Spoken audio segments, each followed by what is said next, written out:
Hey, what's up everybody? Rob Marzullo here, Ram Studio Comics. Welcome back. So in today's video, I want to show you how to draw a character running towards camera. This is a really popular pose, obviously, for comics and just about any kind of storytelling, so it's a good one to practice. And I just want to show you some of the things that I see when I study them. So typically what I'll do is study these poses from real life, comics, whatever I can see that might resonate with me as far as a particular part of the pose, and just really getting a feel for it. So the first thing first is kind of getting the basic shapes into place. So I'll get the upper body. I kind of picture the collarbones pointing down to the chest like this. I picture one arm being kind of out and then up, the other arm being tilted back. And this is probably the trickiest part, I think, because it's real easy to want to overdo this and put like an arm way back here or something. And not saying that the arm couldn't go back that far. And if you're doing a character like maybe like Spider-Man or somebody like that, then it's a lot more understandable to maybe do that with your character. But for most instances, it's going to kind of be this, almost like if you were to draw a line through it, kind of this thing will be going on. So if one arm's lower here, then maybe the other arm's tilted back here, and maybe mainly because the torso will turn to accommodate that. But the way that the arm will pivot off the shoulder in the shoulder area will only go back so far before it starts to look unnatural. So you can really play around with that, and it's always good to draw these types of poses comparably to one another.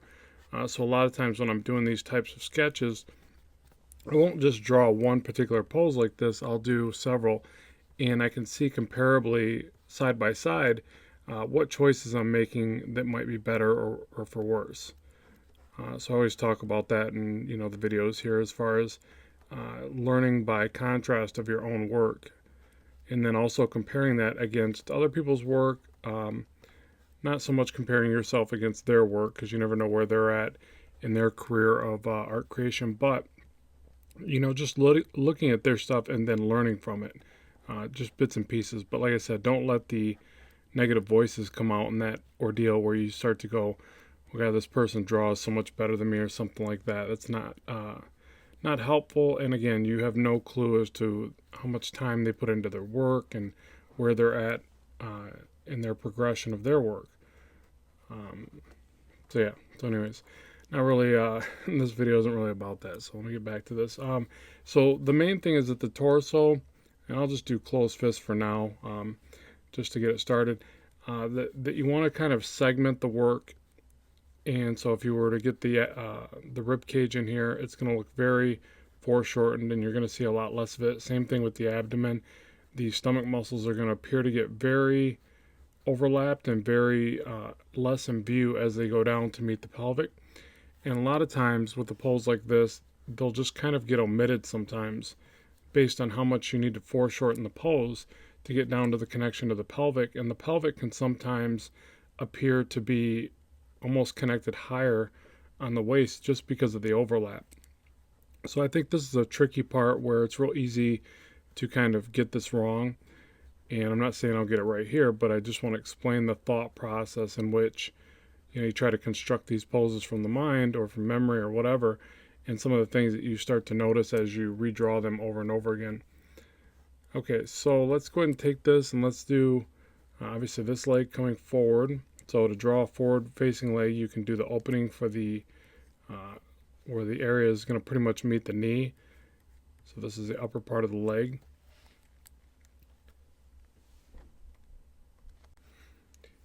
And we'll do a knee, or at least a representation of a knee right here.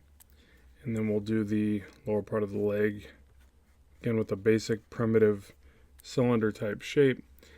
And you can tell this character doesn't look like they're running extremely fast, I would say. I mean, pretty fast. And then we'll do a leg back here.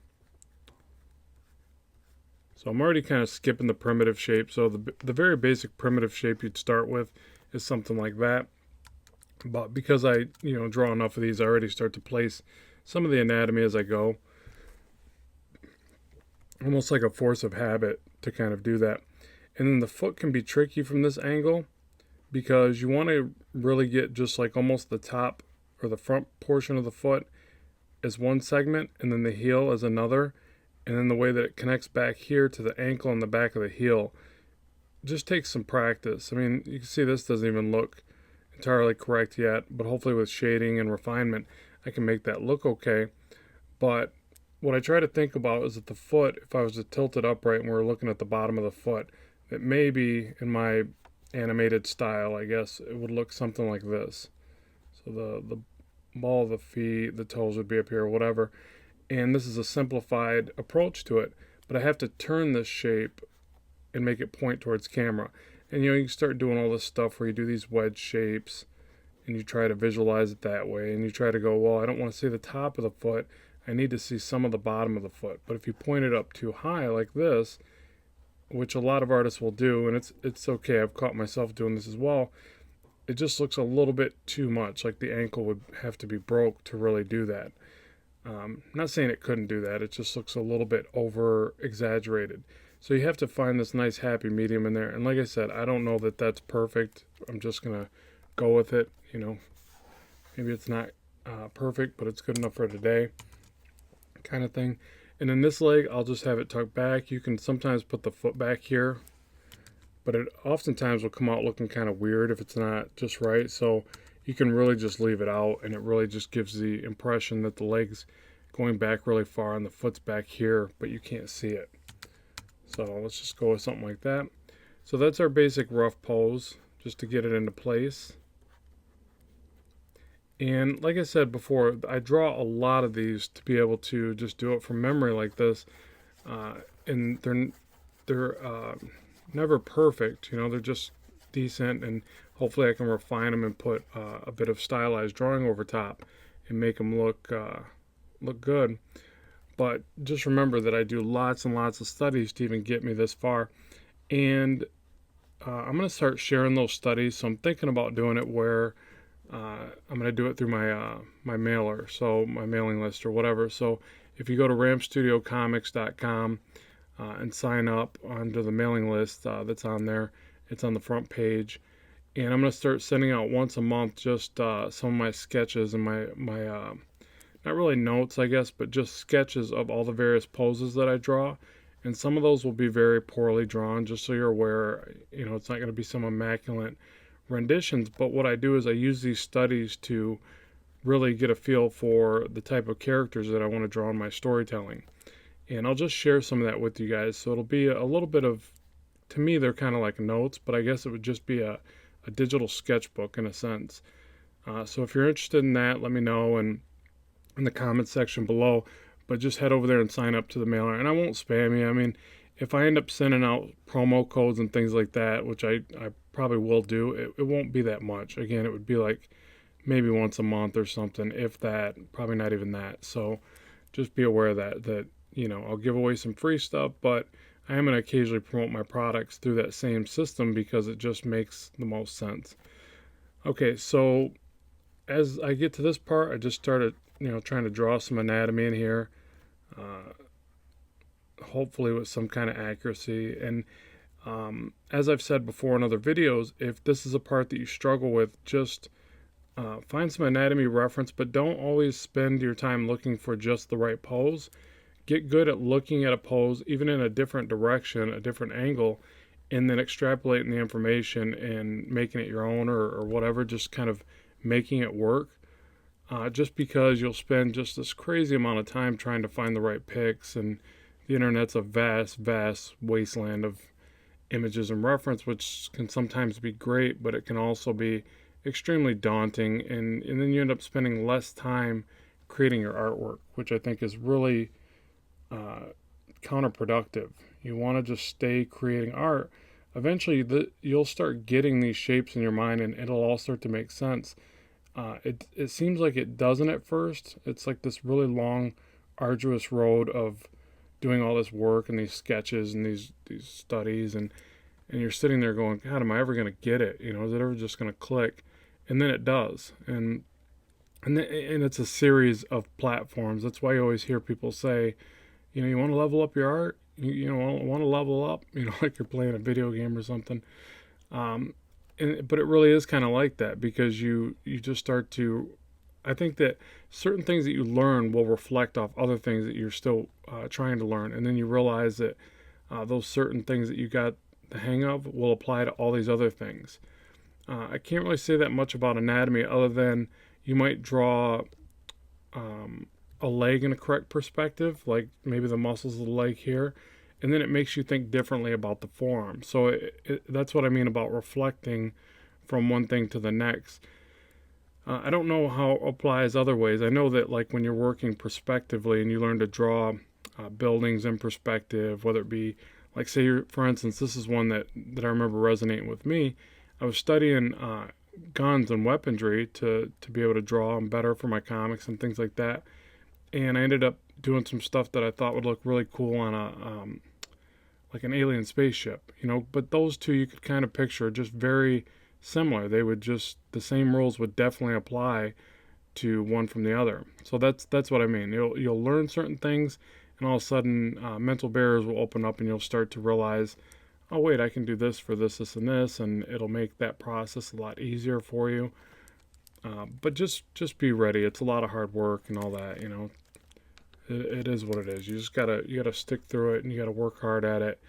And if you're thinking it's going to be easy and it's going to happen, you know, a month after you start, you're kind of setting yourself up for failure. And I would say that applies to anything in life, not just drawing, but definitely not drawing, because there's a reason people call it a journey. It is a journey, but it's a very advantageous and a very worthwhile journey. It's extremely rewarding to start being able to draw better and better. And I don't just mean financially, I just mean like therapeutically almost. It's just a very rewarding process.